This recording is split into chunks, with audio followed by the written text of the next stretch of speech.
Well, unfortunately, yeah, the way of operations for the United Nations or other international organizations under the UN is more collaboration and cooperation with the government side than the non-government side, and especially in China. I mean, there is no real NGO was allowed to exist, as we all know.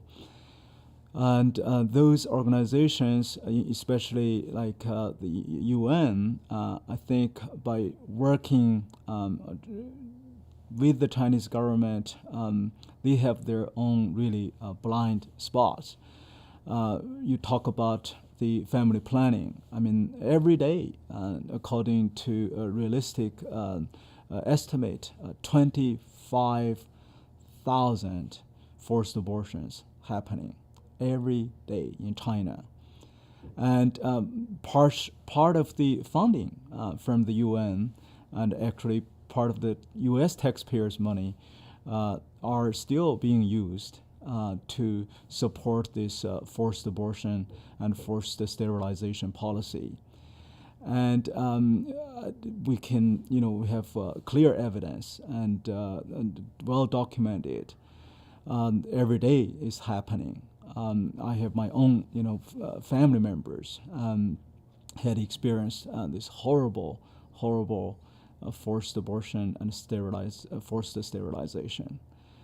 And the other mechanism for human rights, unfortunately, were prevented or discouraged from entering into China to have a full picture, like the working group on arbitrary detention or special rapporteur on torture, on religious special rapporteur on religious freedom, and many of those UN officials were not even allowed to go to China, and I remember years ago when the special rapporteur on torture was allowed to visit China.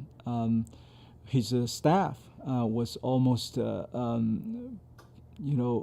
designed by the government security agencies with a car accident for simply arranging a meeting with the most prominent Chinese human rights lawyer, Gao Zhisheng, who has been missing for over 2 years now.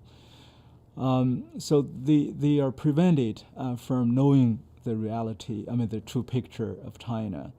I think that's the sad reality. That's why I think we should, the UN should collaborate more with the non-government sector, with those who knows things on the ground, the NGOs overseas, to have the full picture in their mind. Yeah.